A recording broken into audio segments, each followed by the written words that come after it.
Bonjour et bienvenue à cette séance d'information de l'Organisation panaméricaine de la santé au sujet du COVID-19 dans la région des Amériques ce mardi 23 mars 2021. Je suis Sébastien Olliel du département de communication de l'OPS et cette séance durera 1 heure et nous allons prendre vos questions à la fin de cette présentation. Nous avons déjà reçu vos questions par courrier électronique. Vous pourrez également le faire en direct en appuyant sur le bouton Q et A. N'oubliez pas d'y apposer votre nom et le média auquel vous appartenez. Je vous rappelle que nous avons l'interprétation simultanée en français, en espagnol et en anglais. Vous pouvez choisir la langue que vous souhaitez entendre. Aujourd'hui, la directrice de l'OPS, le docteur Carissa Etienne, vous informera la situation actuelle du COVID-19 dans la région et également la marche que prend la vaccination dans la région. Avec le docteur Etienne, nous aurons le docteur Jarbas Barbosa, directeur adjoint de l'OPS, le docteur Ciro Ugarte, directeur des urgences sanitaires de l'OPS, et le docteur Sylvain Aldigueri, directeur des incidents à l'OPS. J'invite maintenant le docteur Carissa Etienne. Vous avez la Merci parole. Sébastien. Bonjour et merci de nous rejoindre pour cette conférence de presse d'aujourd'hui.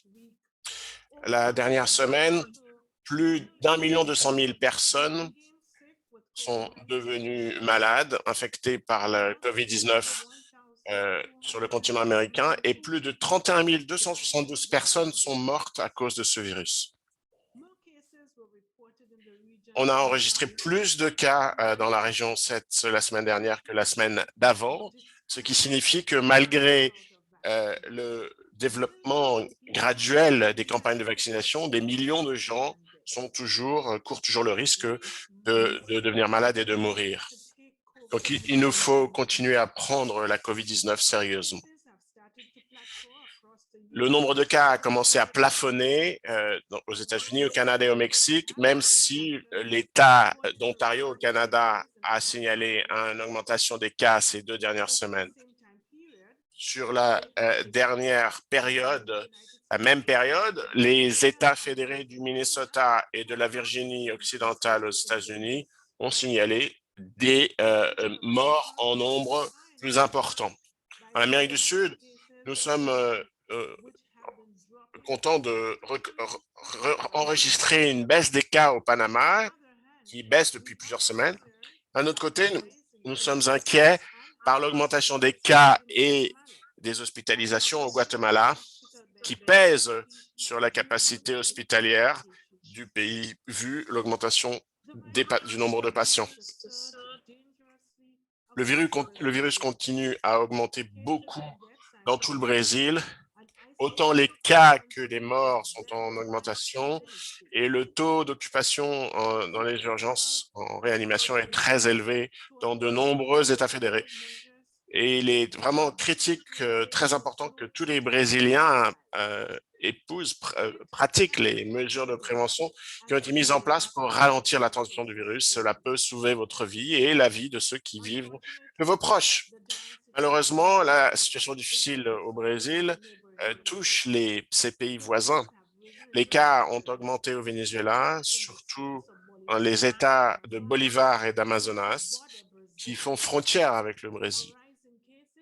Une augmentation des cas a été signalée dans le département Pando, en Bolivie, et le taux d'occupation en réanimation reste très élevé dans l'État Loreto, au Pérou. Dans le cône sud, les cas continuent à augmenter fortement au Chili, au Paraguay et en Uruguay. Au Paraguay, la plupart des lits en réanimation sont pleins et le système de santé cède sous la pression. L'Uruguay a signalé plus de 1000 cas par jour, plusieurs fois ces dernières semaines, ce qui est alarmant vu la taille du pays. Dans les Caraïbes, la plupart des cas ont été signalés par la Jamaïque, où ils ont augmenté régulièrement, ils augmentent régulièrement depuis plusieurs semaines. Cuba également signale plus de cas. de même que Aruba, Curaçao et Antigua et Barbuda. Ce que je viens de vous décrire est en fait une situation d'urgence en santé publique. Le virus de la COVID-19 n'est pas en train de reculer et la pandémie n'est pas non plus en train de disparaître. Les vaccins arrivent, mais on est encore loin, on en est à des mois de pouvoir en avoir pour la plupart des gens dans notre région. Et d'ici là, et d'ici que la population, la plupart de la population soit vaccinée, il nous faut continuer à faire ce qui marche, c'est-à-dire porter un masque, garder la distance sociale, éviter les rassemblements et suivre les recommandations de santé de vos autorités de santé localement. C'est d'autant plus important pour le week-end de Pâques qui arrive dans plusieurs pays. Les gens, il ne faut pas baisser la garde et à nous rapprocher et à risquer des contacts rapprochés avec les autres. Maintenant, le point sur l'offre des vaccins. Avec l'augmentation du virus et des hospitalisations, il nous faut vraiment passer à la vitesse supérieure pour la vaccination, au moins pour nos populations les plus vulnérables. Je suis contente de vous informer que 33 de nos 35 États membres ont commencé les campagnes d'immunisation et que plus de 155 millions de doses ont été administrées dans notre région jusqu'à ce jour. L'OPS travaille étroitement avec Haïti et Cuba, les deux pays qui n'ont pas encore commencé leur campagne de vaccination pour qu'ils y arrivent. Le mécanisme COVAX a fourni 2 161 800 doses dans la région jusqu'à présent, ce qui inclut plus d'1 million de doses qui ont été livrées au Brésil dimanche dernier. Nous comptons sur une quantité supplémentaire de 100 000 doses qui devraient être livrées cette semaine à El Salvador, au Belize et au Suriname, et 1 200 000 doses supplémentaires ont déjà été achetées. Bon, même avec l'augmentation de cette campagne, nous savons que cela ne suffit pas. Nous ne disposons pas du nombre de vaccins suffisant pour protéger tout le monde. C'est ce qui arrive quand le monde entier dépend et est obligé de dépendre d'un nombre très restreint de fabricants. Il nous faut également trouver des moyens de partager les vaccins de façon plus équitable entre tous les pays. Les vaccins qui ont été livrés nous aident à commencer à protéger nos professionnels de santé et les autres communautés vulnérables, mais nous attendons à des livraisons chaque semaine. Nous avons également noté que l'acceptation de ce vaccin contre la COVID est élevée, ce qui est une bonne nouvelle. Ces vaccins qui ont été approuvés par l'OMS sont sûrs et ils fonctionnent. Donc, quand c'est votre tour, n'hésitez pas, allez vous faire vacciner. Avec l'augmentation de l'offre, nous sommes la région du monde la mieux préparée pour administrer ces campagnes de vaccination de façon sûre et rapide. Le continent américain possède une longue tradition d'innovation dans les vaccins et dans les systèmes d'immunisation, et cela vient de notre expérience de décennies dans la lutte contre des maladies comme la polio, la rougeole, la grippe et la fièvre jaune. Nos professionnels de santé détiennent un savoir tout spécifique, un savoir-faire dans l'administration de campagnes de vaccination à large échelle qui couvrent tout type de géographie, de caractéristiques locales.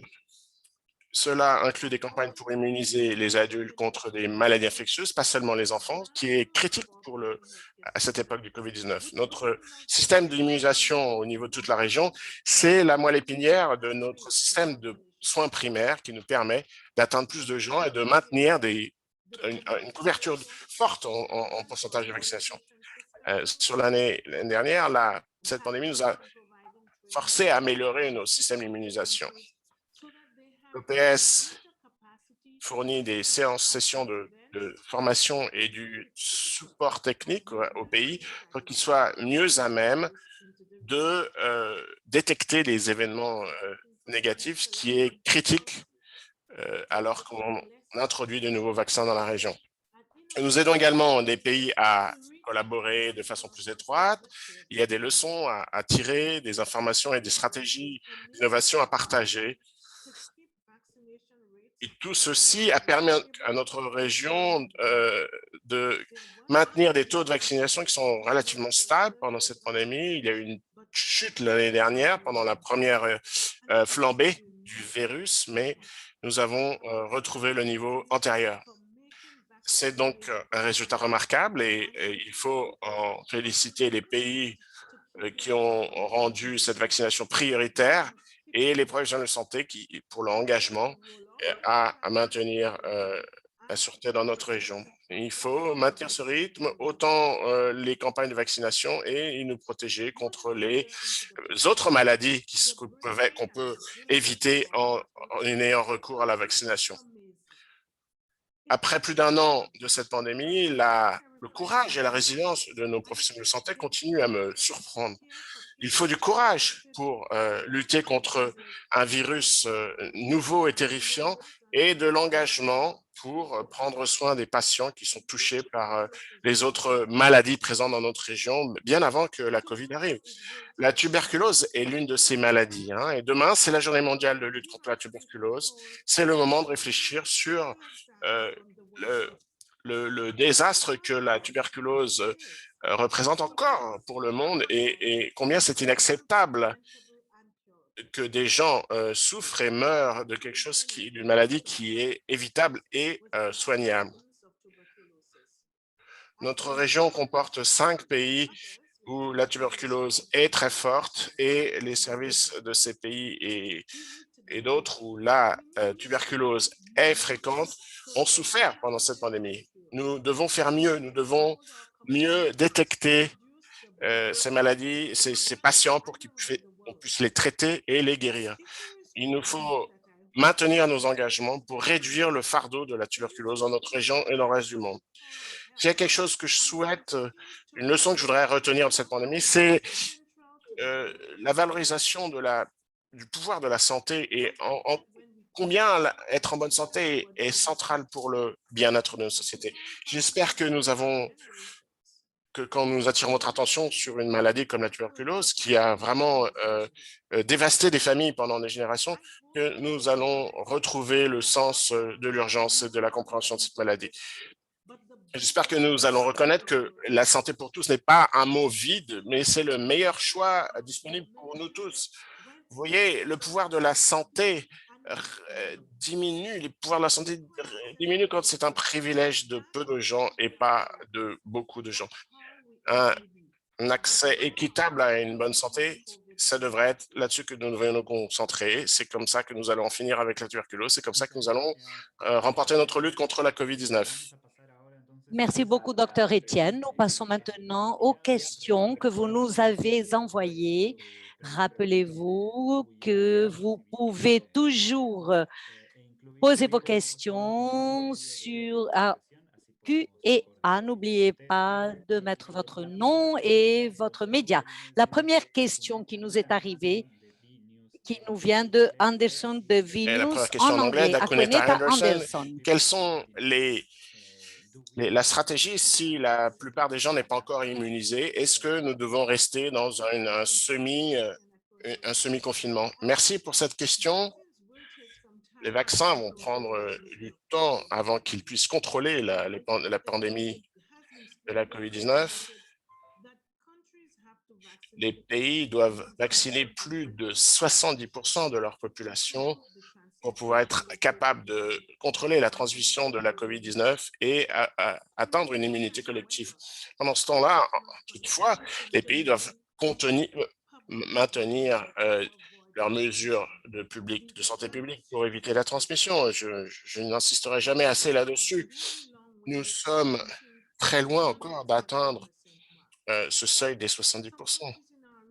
Certains pays de notre région ont reçu aucune dose de vaccin à travers le mécanisme COVAX. D'autres pays en ont reçu suffisamment pour vacciner 2 à 3% de leur population. Donc, même si nous attendons que chaque pays d'Amérique latine et des Caraïbes reçoivent des livraisons de vaccins. Ces campagnes ne sont pas, et je le souligne, ne sont pas suffisantes pour protéger de façon collective. Donc, il est impératif que les pays riches qui ont des excédents de vaccins partagent ces excédents avec les pays qui en ont reçu encore trop peu à travers des donations au mécanisme COVAX ou autres. La production de vaccins doit être augmentée pour que suffisamment de doses deviennent disponibles pour nos pays et qu'ils soient riches ou pas. Là, une distribution équitable de vaccins au sein des Amériques, nous sommes une région qui a été très touchée par la COVID-19, donc c'est crucial pour combattre la transmission du virus. Jusqu'à ce que nous vaccinions 70% de la population, il nous faut continuer des mesures de santé publique intelligentes et ciblées. Vous allez m'entendre me le répéter plusieurs fois. Pour les rendre faciles, ces mesures que nous demandons instamment aux gens d'éviter les espaces restreints sans ventilation et n'essayez pas de vous regrouper avec trop de gens, essayez d'éviter les conversations trop proches des autres. Il faut vraiment mettre en pratique ces mesures de santé publique comme le port du masque, se laver fréquemment les mains et maintenir une distanciation sociale et en mettant donc en éternuant dans nos coudes, etc. Je voudrais de nouveau rappeler au gouvernement qu'ils insistent sur ces mesures, sur ces bonnes pratiques et sur les restrictions parce que nous pourrions observer de nouvelles augmentations des hospitalisations dans les prochains jours. Donc, il faut continuer nos efforts et il ne faut pas baisser notre garde, ne pas baisser la garde.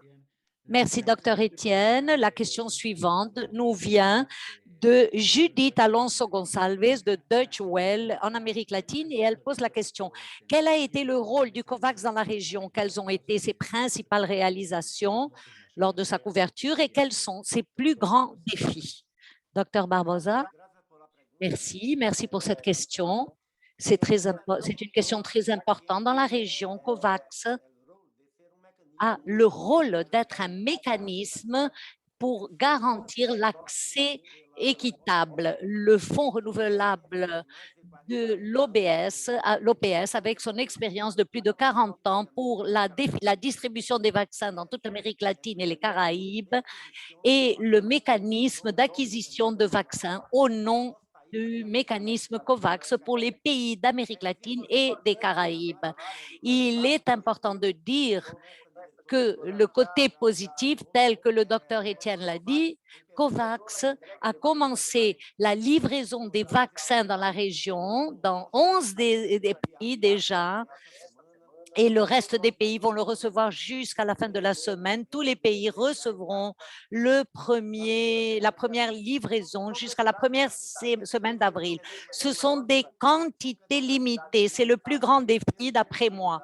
Et ces quantités doivent être utilisées d'une manière très intelligente en accord avec les plans et les calendriers nationaux et l'utiliser de la meilleure manière possible parce que cette première livraison qui a lieu est un vaccin qui devra être utilisé pour protéger les plus vulnérables.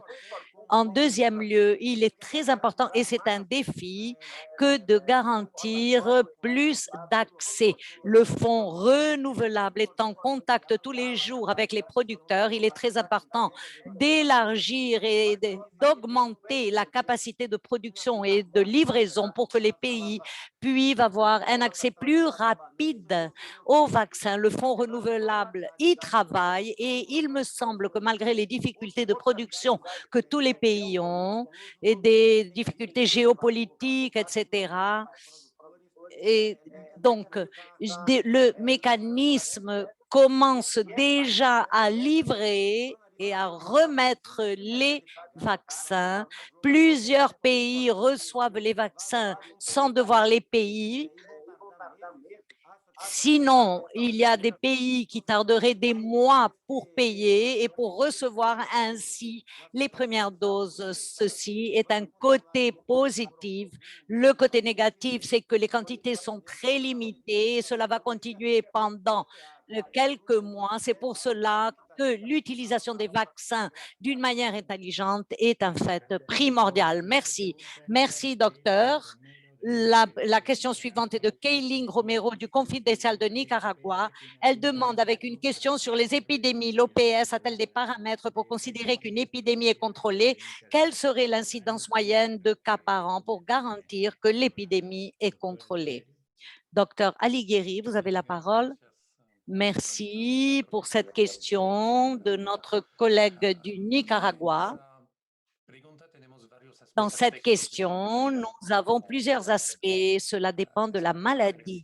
C'est une question générique au sujet des épidémies. Je vais par conséquent utiliser des exemples et après je passerai directement au COVID. En Amérique centrale, puisque nous nous référons au Nicaragua, les autorités de santé depuis presque 3 décennies se sont concentrées sur le contrôle de la dengue et du paludisme. Il est important de mentionner que ces maladies n'ont pas de vaccin encore. Pour ces maladies, les départements de surveillance épidémiologique se situent par un canal endémique en utilisant des données systémiques, c'est-à-dire par rapport au passé. Les objectifs sont différents. Par exemple, pour l'exemple de la dengue, l'objectif est le contrôle de la maladie pour baisser la mortalité. Pour le paludisme, qui est une maladie dont l'objectif est de stopper la contagion, le contrôle de la mortalité est un point clé également, par exemple chez les femmes enceintes. Concernant le COVID-19, parce que j'imagine que le COVID-19 était l'axe principal de cette question, le COVID-19, il est important de dire que nous n'avons pas de précision quant à la conduite attendue de cette maladie qui n'est connue que depuis une année. Nous n'avons pas cette référence historique par conséquent comme pour la dengue et le paludisme. Donc, nous sommes en train d'appliquer les vaccins aux groupes prioritaires et ce que nous avons appris, c'est que si l'on relaxe les mesures de contrôle social en quelques semaines, cela provoque un impact très sévère et dur dans les systèmes de santé. C'est pour ça qu'il nous faut préparer à un standard de transmission épidémique et à moyen terme ou à long terme pourrait se comporter comme une maladie respiratoire épidémique comme l'influenza et avec des variantes temporaires. J'espère avoir répondu à votre question. Merci, docteur. Et la question suivante nous vient de Mathias Lowy de Medscape en espagnol. Donc, il dit, compte tenu de l'état de la transmission en Amérique latine, y a-t-il des recommandations spécifiques de l'OPS concernant les voyages prévus pour Pâques? Et Daniel Colli nous demande quel pourrait être le scénario pour le Guatemala compte tenu du fait qu'il est aux portes de la 3e vague, mais que la semaine de Pâques approche et que les mesures de santé des citoyens et de diverses entités ont été assouplies. Docteur Ugarte, s'il vous plaît. Merci beaucoup, Sébastien. Et merci, Mathias et Daniel, pour vos questions. Je vais commencer par le Guatemala pour répondre aux questions concernant les vacances de Pâques. Au Guatemala, le dernier rapport dit qu'il y avait 10 000 cas actifs estimés de COVID-19 et l'incidence accumulée d'1%. C'est-à-dire il y a encore une grande proportion de la population qui n'a pas été infectée. Ces dernières 2 semaines, on a vu une augmentation significative de cas et la possibilité continue à être de 15% des tests. Cette augmentation a été due dans la région dans plusieurs régions, Nicapan, Chiquimula et d'autres. Cette augmentation de cas, surtout dans le sud ou ouest du Guatemala, peut être lié au relâchement des mesures prises concernant la distanciation physique. Nous avons observé qu'il y a une réouverture des écoles et un mouvement augmenté de personnes qui circulent entre les départements, surtout pour des raisons de loisirs. Nous avons vu que dans certaines zones du pays et les zones qui ont été le plus touchées sont celles qui ont décidé d'ouvrir les portes au tourisme et dans une de ces zones, on a vu une augmentation très significative de cas.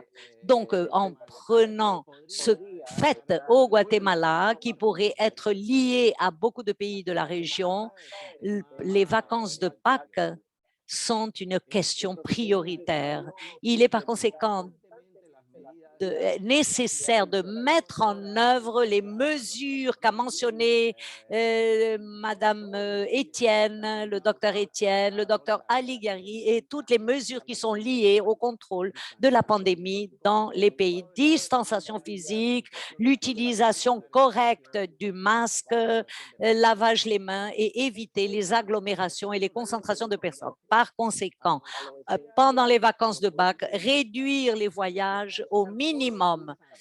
Voyager tout seul si on est en bonne santé et conserver les mesures de protection individuelle pendant le voyage et pendant le séjour à sa destination. Les autorités de santé sont en train d'étudier le comportement de transmission du virus dans la zone pour pouvoir ajuster les mesures de distanciation physique et d'autres mesures de santé publique et en même temps pour accélérer les services et soulager également les services de santé pour s'assurer qu'il y a un personnel soignant en nombre suffisant. Les vacances de Pâques, par conséquent, doivent être un moment, rappelons-le, d'union spirituelle et faisons en sorte que Pâques ne soit pas les dates précédentes, comme par exemple le réveillon, les fêtes du 31 décembre, le carnaval, où nous avons observé une augmentation très significative de cas, énormément de malades et de décès dans beaucoup de pays, tel que l'a dit notre directrice. Nous sommes encore à un moment de transmission et nous n'avons pas une protection suffisante pour pouvoir relâcher les mesures. Et c'est pour cela que je vous souhaite de bonnes fêtes de Pâques, mais en vous protégeant et en protégeant votre famille et votre communauté. Merci. Merci, docteur. La question suivante nous vient de Paula Marcos du journal La Nation d'Argentine. Elle dit pourquoi les campagnes de vaccination COVID en Amérique du Sud sont-elles si inégales et quelle est la raison de l'accélération des cas de COVID en Amérique du Sud? Docteur Barbosa. Merci pour cette question. Je pense que les deux choses sont liées l'une avec l'autre. Tout d'abord, les inégalités entre l'accès, concernant l'accès entre les pays. Ce n'est pas seulement quelque chose qui concerne l'Amérique du Sud, mais le monde, parce qu'il y a des pays à plus haut revenu qui ont eu la possibilité d'établir des accords bilatéraux avec les producteurs. Le mécanisme COVAX, de son côté, fait une distribution équitable entre les pays. Donc, il y a Gavi et l'OMS ont établi un comité d'experts qui font, à travers des algorithmes, fait la liste des pays. Et pour ces pays, par exemple, lors de ce premier déploiement, tous les pays reçoivent environ 2,2% de leur population. Mais c'est la moyenne pour tous les pays. Les pays qui ont des accords bilatéraux reçoivent les vaccins qu'ils ont commandés.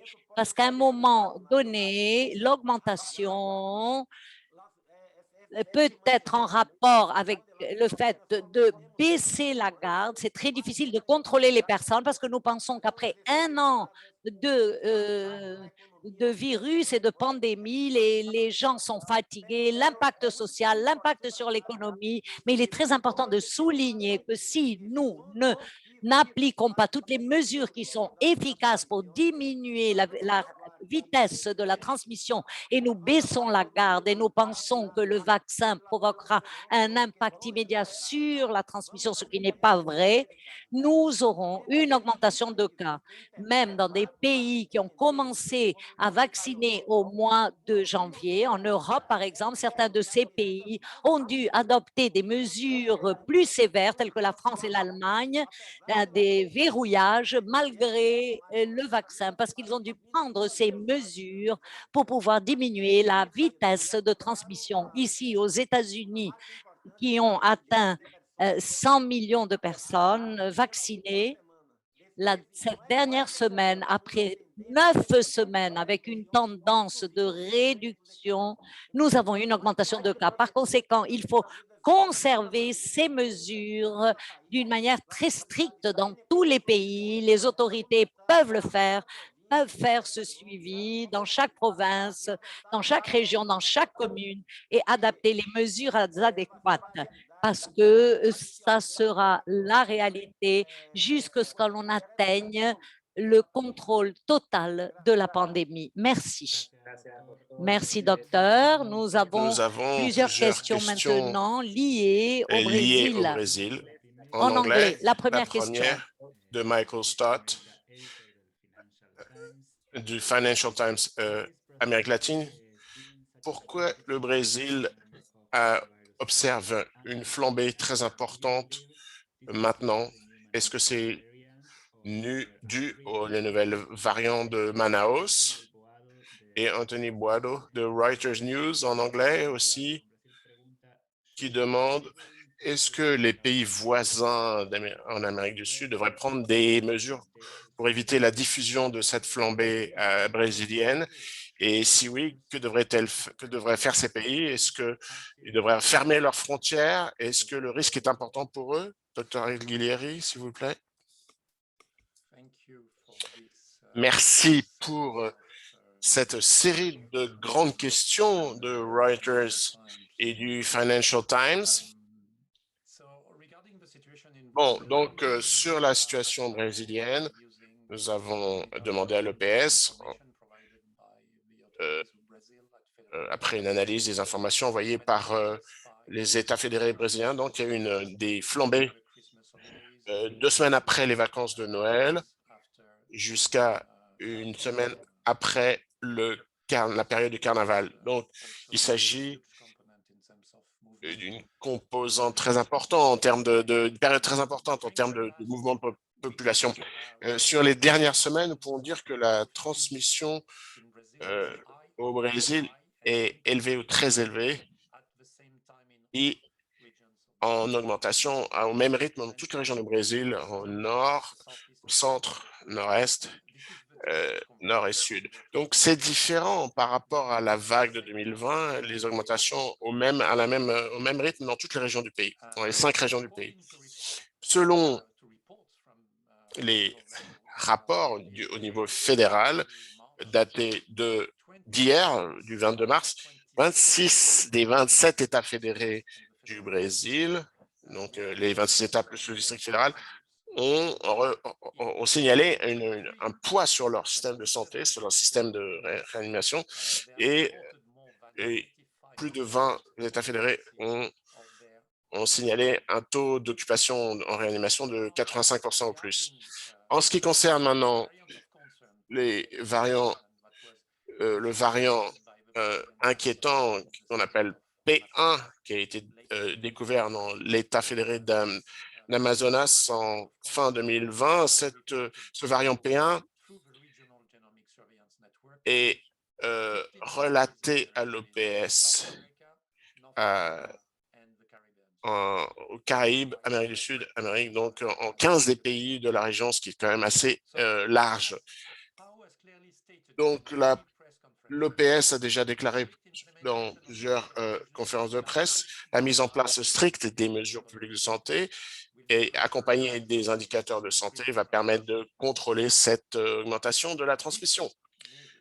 Ces mesures devraient être mises en place à tous les niveaux de gestion, État ou commune. Ces mesures de santé publique fonctionnent sur les variants inquiétants.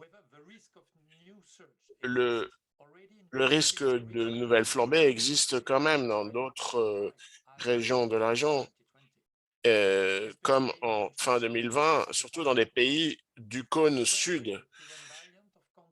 La diffusion de variants inquiétants va ajouter une couche de préoccupation dans la réponse des systèmes de santé. Donc, une fois de plus, le message principal de l'OPS dans ce contexte de flambée au Brésil ou de flambée dans SEM des pays du cône sud, c'est que les mesures de santé publique, quand elles sont mises en place de façon stricte, fonctionnent contre ces variants inquiétants. J'espère avoir répondu aux inquiétudes de ces journalistes. Merci. Une question du suivi au sujet du Brésil, Question en en anglais anglais. également. Est-ce que l'OPS a trouvé des fournisseurs qui pourraient vendre au Brésil les kits d'intubation qui manquent pour lutter contre la COVID-19 dans le système de santé brésilien public? Merci pour cette question, excellente question. L'OPS, depuis plus de 20 ans, a mis en place des mécanismes de financement pour l'achat de matériel sanitaire et pour répondre à toutes les menaces. En 2020, lors de la première vague, l'OPS a aidé le Brésil en utilisant ce mécanisme pour la réanimation. Pour la situation actuelle, l'OPS est prête à aider le Brésil avec des médicaments pour l'intubation et d'autres biens stratégiques comme des diagnostics, tests de diagnostic antigènes et autres articles liés à la chaîne de valeur de l'oxygénothérapie. Donc, nous sommes prêts à aider le Brésil. Merci, docteur. La question suivante nous vient de Gisela Salomon de AP. Je te passe la parole. Gisela, si tu m'entends. Merci, Sébastien. J'ai deux questions. La première, concernant Gavi. Gavi a annoncé aujourd'hui un rappel de vaccin COVAX pour les zones de conflit humanitaire. Cela inclut-il les migrants vénézuéliens en Colombie ou d'autres pays d'Amérique latine? Quelles sont les régions des Amériques qui pourraient se bénéficier de ce renfort? Par exemple, et également dans la région des frontières des États-Unis avec le Mexique, où il y a beaucoup de migrants également. Et en deuxième lieu, vous avez dit qu'il y a une augmentation des cas dans plusieurs pays d'Amérique du Sud, parmi d'autres l'Uruguay et le Paraguay. Est-ce que l'OPS est-elle préoccupée par la situation en Uruguay et au Paraguay? En Uruguay, par exemple, on a constaté une augmentation des cas et les experts locaux ont demandé de limiter la mobilité au Paraguay. Il y a eu des protestations, notamment des travailleurs de la santé, contre la gestion des autorités. Il y a même eu une tentative de destitution du président Abdo. Est-ce que vous pouvez faire des commentaires sur l'Uruguay et le Paraguay et également sur le mécanisme COVAX? Merci, Gisela. Tes questions sont très raffinées concernant la disponibilité des vaccins dans des contextes humanitaires. À partir de l'instauration du mécanisme COVAX, il avait été prévu d'avoir une réserve de 5% des vaccins distribués à travers le mécanisme COVAX pour pouvoir les appliquer dans des contextes humanitaires, dans les zones où les gens n'ont pas d'accès aux services de soins et de vaccins et qui pourraient se trouver dans des situations de risque, non seulement de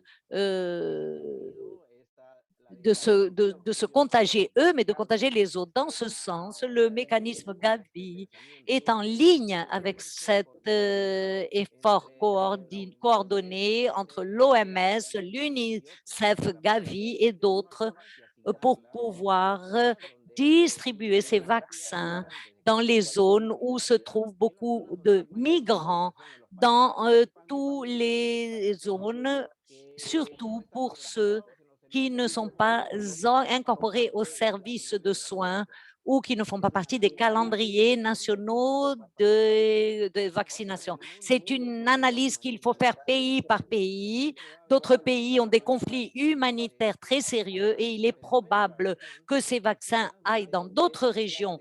Mais bien évidemment, il y a des zones qui sont des endroits où les migrants se trouvent en plus grand risque de s'infecter et des campements temporaires où la contagion peut être très élevée. En même temps, ces contagions pourraient avoir des répercussions sur les pays où ils se trouvent d'une manière temporaire ou d'une manière plus de plus de temps. Et cela inclut bien évidemment le Venezuela, mais également la migration des Haïtiens vers la République dominicaine, le Mexique, les États-Unis avec le Mexique, etc.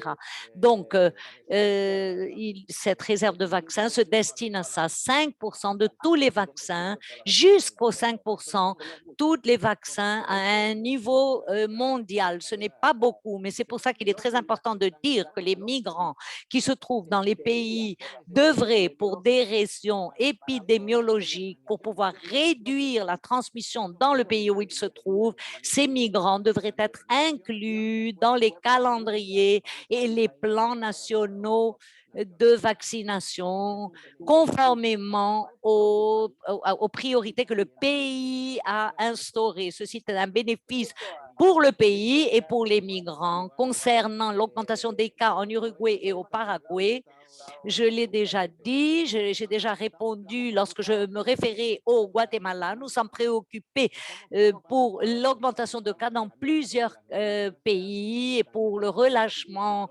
des mesures telles que la distanciation physique. Nous nous préoccupons également parce que les personnes sont un petit peu plus sûres d'elles-mêmes et ils pensent qu'il est temps de relâcher les mesures. Ce que ces augmentations de cas nous montre, c'est que nous ne sommes pas arrivés au point où l'on peut relâcher les mesures. Au contraire, cela aura des répercussions telles que le verrouillage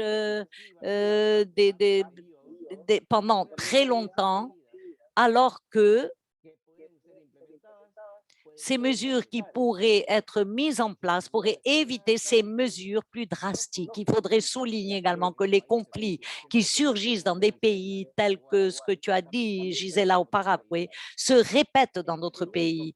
Et dans ces temps, c'est maintenant qu'il nous faut montrer de l'union et de la solidarité entre tous, incorporer les sociétés scientifiques, les gestionnaires de la population dans le dialogue, dans la préparation, dans la prise de décision. Ceci est une mesure adéquate, transparente, pour que la population ait plus confiance dans les autorités et dans les mesures que les autorités prennent.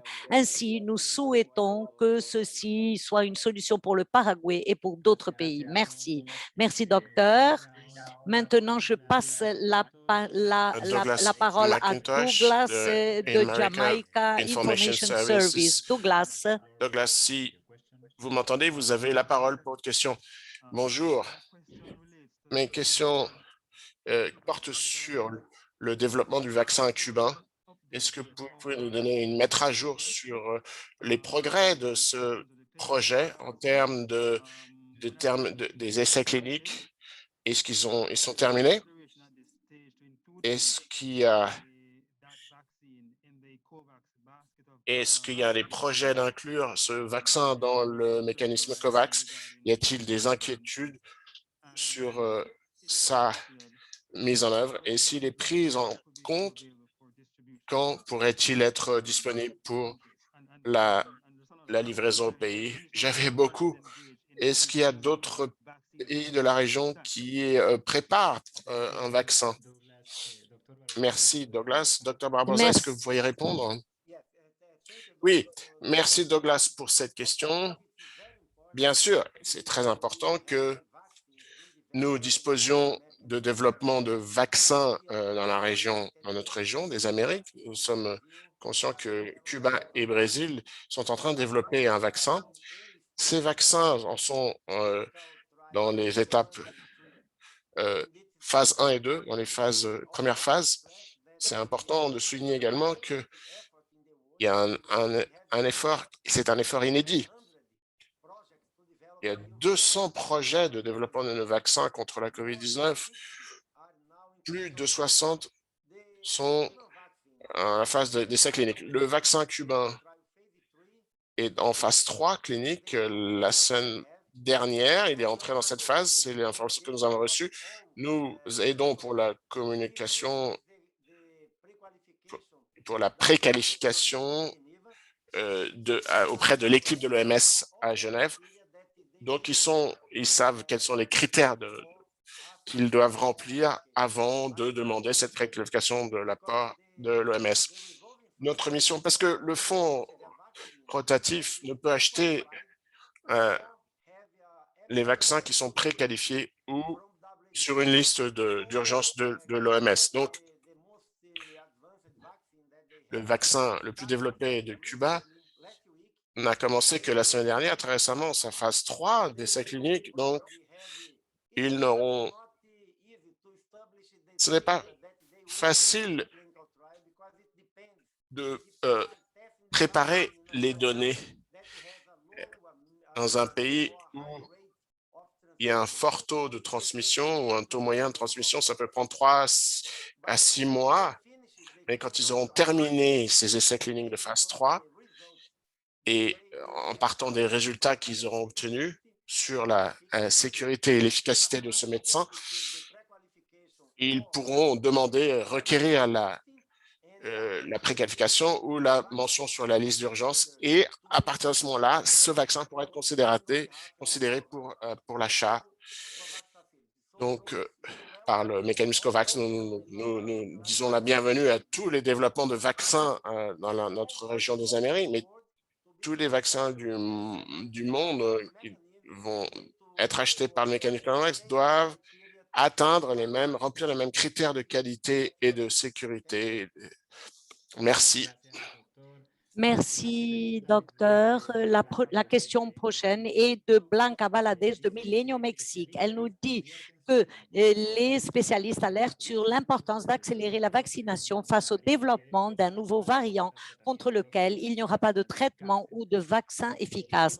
Dans quelle mesure est-ce une réalité?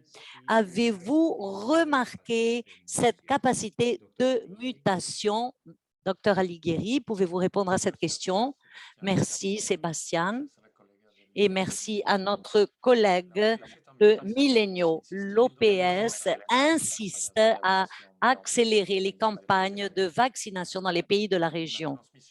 Une transmission soutenable et durable du virus peut faire en sorte que surgissent d'autres variants parce que plus de gens malades donnent plus d'opportunités au virus SARS-CoV-2 de présenter de nouvelles mutations. En ce moment, et à d'autres occasions, il est important de répéter, de rappeler que la mise en œuvre de mesures de santé publique sont efficaces contre les variants et contribuent à faire baisser le risque. Concernant le traitement, j'aimerais dire que les protocoles de maniement ont fait en sorte que les standards ont baissé et des études cliniques nous donnent des évidences solides concernant la surveillance des variants.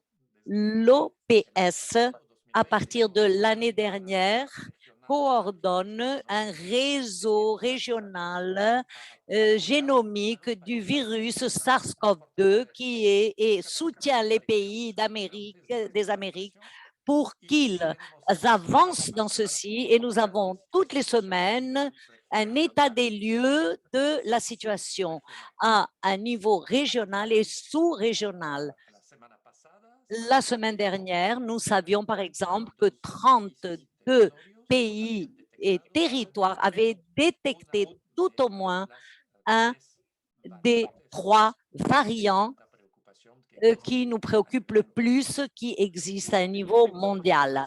Un de nos objectifs les plus importants, c'est d'augmenter et d'étendre ce réseau de surveillance génomique avec de nouveaux laboratoires qui seront appuyés, les appuyer directement avec de l'aide technique, ça peut être avec du personnel ou virtuellement ou à distance ou avec des fonds pour pouvoir détecter les séquençations de ces variants à un niveau national et sous-régional.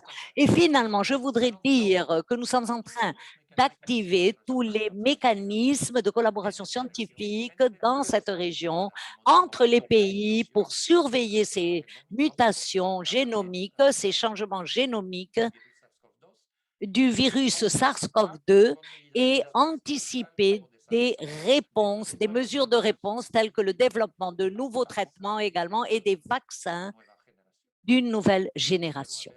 J'espère avoir répondu à votre question de notre collègue Blanca de Millennium. Merci, docteur. Nous avons plusieurs questions maintenant des journalistes au sujet du Venezuela qui nous viennent de Mariana, d'autres personnes également, et d'Antonio. Ils nous disent, le Venezuela a finalement été d'accord de rejoindre des fonds pour payer COVAX. Quel sera le premier vaccin que le Venezuela va recevoir et quelles sont les doses et qu'est-ce qui va se passer avec le Venezuela après qu'il paiera ce premier paiement. Et une fois que le Venezuela recevra les vaccins, est-ce qu'il y a des soucis quant à l'aspect logistique puisque nous avons plusieurs coupures d'électricité et d'autres problèmes? Docteur Ugarte, merci beaucoup pour cette question. Les initiatives entre les acteurs politiques au Venezuela, le ministère de la Santé, les sociétés scientifiques, l'Académie de médecine et plusieurs acteurs ont permis un rapprochement pour pouvoir atteindre et arriver à l'état actuel de la décision pour libérer des fonds pour accélérer le mécanisme COVAX. C'est un premier pas. Le paiement des 18 millions pour avoir accès au mécanisme COVAX est une mesure qui est en cours. Les vaccins prévus sont les vaccins d'AstraZeneca qui sont produits en Corée du Sud. Ce ne sont pas les vaccins qui ont présenté des effets secondaires, mais qui ont été éclaircis par les organisations d'Europe et par l'OMS. Mais après, il est important de ratifier qu'il y a des fonds suffisants, 100 millions de dollars, pour compléter le reste des vaccins qui représente environ 2,4 millions de vaccins. Et conformément le paiement sera fait, il y aura la distribution des vaccins pour le deuxième tour de vaccins pour les pays. Et ainsi, les mécanismes internes au Venezuela pour mettre en œuvre la vaccination sont très avancés. Le Venezuela est en train de mettre en œuvre la vaccination avec les vaccins dont il dispose d'autres sources, Sinopharm et d'autres, pour que ces mesures ou cette mise en œuvre de la vaccination montre également il faut renforcer la chaîne du froid, les aspects logistiques, la formation, l'accès aux services essentiels, des carburants, le transport, l'électricité, l'eau et d'autres éléments. Et tout ceci fait partie des efforts en commun de tous ceux qui sont au Venezuela, impliqués au Venezuela. Donc, concernant la question de jusqu'à quand ira ce mécanisme, nous sommes en train de réaliser ce travail conjoint et nous espérons qu'il va continuer pour le bien et la santé de la population vénézuélienne et par conséquent, il est très important de continuer ces efforts. Le secteur des soignants est politique, le secteur politique nous ont démontré qu'il est possible d'avancer. Nous sommes optimistes et nous allons arriver à de bons objectifs. Merci beaucoup, docteur. Et la question suivante nous vient de Katia Rojas Toro du Panama, de Toro du Panama. Et elle demande, il sera compliqué d'atteindre l'immunité collective compte tenu des facteurs tels que la disponibilité limitée des vaccins, l'émergence de nouvelles lignées, le manque de discipline sociale dans le respect des mesures de biosécurité et le fait que l'on ne sait pas encore combien de temps dure l'immunité. Donc, peut-être une année de plus de pandémie et peut-être même plus. Docteur Barbosa, merci pour cette question. Atteindre l'immunité collective, l'immunité de troupeau sera un défi. Et nous avons déjà mentionné les limites que nous avons aujourd'hui. Tout d'abord, la disponibilité des vaccins va continuer à être limitée et l'autre difficulté, c'est qu'ils peuvent surgir d'autres variants qui peuvent rendre difficile l'efficacité des vaccins. C'est une difficulté de plus et c'est pour cela qu'il nous faut travailler en ligne et activement pour diminuer la transmission. Plus le virus diminue, moindre est la possibilité que puissent surgir de nouveaux variants ou qui peuvent changer, muter le comportement du virus. Il s'agit par conséquent d'un défi. Nous ne savons pas encore quel est le niveau de vaccination de la population dont on a besoin pour que se produise ce phénomène d'immunité collective de troupeau. Certaines estimations disent au moins 70% de la population, d'autres mentionnent les 80% de la population. Même si nous prenons le niveau le plus optimiste de 70%, il s'agit d'un défi parce que rappelez-vous qu'il n'y a pas de vaccin actuellement autorisé pour les enfants et les adolescents. Nous nous référons par conséquent à une couverture très élevée parmi les adultes. C'est pour ça qu'il est nécessaire d'avoir plus de disponibilité de vaccins. Il est nécessaire d'avoir une communication directe et transparente concernant l'efficacité et la sécurité des vaccins pour pouvoir, pour que le doute au sujet de la vaccination puisse faire en sorte que certains groupes n'aient pas accès au vaccin. C'est pour ça qu'il nous faut travailler avec tous les pays, dans tous les aspects, à partir de la logistique, du soutien, pour qu'ils puissent avoir plus d'accès. Mais jusqu'à ce qu'on atteigne cette immunité collective, cette immunité de troupeau, comme la directrice nous l'a déjà dit et nos collègues de l'OPS, il y a des mesures efficaces pour empêcher ou pour réduire la transmission. On ne peut pas relâcher ces mesures dans aucun pays. Il faut continuer jusqu'à atteindre l'immunité collective et l'immunité de troupeau. Et une des hypothèses très probables, c'est que les pays qui réussissent à combiner les deux outils que nous avons pour le contrôle, les mesures de santé publique qui sont efficaces avec la vaccination, ce sont les pays qui en premier lieu atteindront le contrôle de la transmission. Par conséquent, il faut s'en tenir et conserver les deux piliers sans baisser la garde et sans créer de faux espoirs concernant l'arrivée du vaccin. Merci. Merci beaucoup, docteur. Maintenant, nous arrivons à la fin de notre séance d'aujourd'hui. Dans le forum, nous avons plusieurs questions qui sont liées avec l'arrivée des vaccins dans différents pays. Je vais en lire en anglais.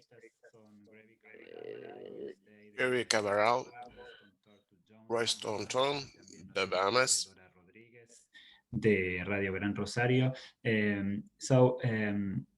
They want to know when each country will get their Quand vaccine. chaque pays recevra sa livraison de vaccins du mécanisme COVAX, est-ce que, Dr. Edienne, est-ce que pourriez-nous faire le point sur la réception des vaccins COVAX pour la région? Merci Sébastien. Et merci de cette question. Je sais que c'est un souci de beaucoup de pays de notre région. Je voudrais vous assurer que l'OPS fait tout ce qu'elle peut pour accélérer l'accès aux vaccins, aux doses dans notre région. Donc, mis à part les négociations avec le mécanisme COVAX, nous avons garanti que 21 pays de notre région recevront leur première livraison de vaccins d'ici la fin de cette semaine.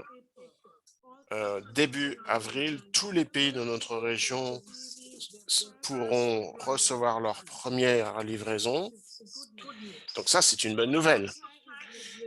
Mais l'offre est limitée et les quantités livrées représentent seulement un tout petit pourcentage de la population de chacun de ces pays. Donc, malgré des progrès, notre région continue à être l'épicentre de la pandémie de la COVID-19 et de nombreux pays enregistrent des taux de mortalité très forts. Nous savons que les vaccins sont notre part de sortie de la pandémie, mais à condition qu'il y ait un accès équitable aux vaccins pour pouvoir couvrir 110% de notre population adulte. Il faut travailler ensemble au niveau de toute la région et essayer de développer le plus de mécanismes possibles pour pouvoir, si l'offre est limitée et si nos possibilités sont limitées, l'équité va être difficile. Donc, l'OPS va essayer de continuer à jouer un rôle de coordination pour viabiliser cela. Mais il nous faut compter sur la solidarité de nos États membres. Il faut essayer d'explorer de nouvelles possibilités, options. Il faut essayer de demander des donations à des pays qui disposent d'excédents. Il faut que nous soyons capables de partager des vaccins, des prêts de vaccins, par exemple. Rien de cela n'est nouveau dans notre région des Amériques. Il faut travailler ensemble pour essayer d'augmenter nos capacités de fabrication dans la région. Et il faut continuer à travailler main dans la main avec les fabricants pour une fournition de vaccins avec une distribution équitable dans les pays les plus pauvres de notre région. Dans une pandémie de cette magnitude, il faut s'assurer que les vaccins puissent être produits dans les quantités dont nous avons besoin. Il faut prendre les décisions au niveau mondial pour que cela ait lieu. Donc, nous avons affronté de nombreuses crises sanitaires depuis notre création à l'EPS et nous avons pu compter sur l'expertise et les ressources et la solidarité de pays de notre région. Donc, c'est la référence dans notre région, c'est notre marque de fabrique, la solidarité. Donc, avec cette crise inédite, il nous faut mettre toutes nos intelligences au travail pour augmenter la fourniture de ces vaccins à tous les pays de notre région et garantir que ceux qui ont besoin de ce vaccin puissent y avoir accès. Vous savez, la santé de nos populations et la force de nos économies dépend de cela. Donc, collaborons ensemble pour remporter cette guerre. Merci de vous être rejoint à nous aujourd'hui. Merci beaucoup, Dr. Etienne. Maintenant, nous sommes arrivés à la fin de notre séance d'aujourd'hui. Nous voulons partager avec vous. Je vais mettre l'adresse dans le forum Mais ici, vous pouvez trouver des informations au sujet des vaccins, la quantité de vaccins qui ont été livrés dans notre région à travers le mécanisme COVAX et à travers le Fonds renouvelable de l'OPS. Et vous y trouverez les informations jusqu'à l'actualité. Vous pouvez continuer à être en contact avec nous à travers du courrier électronique et trouver davantage d'informations dans la page web de l'OPS. Merci beaucoup d'être avec nous et nous continuons à être en contact. Merci.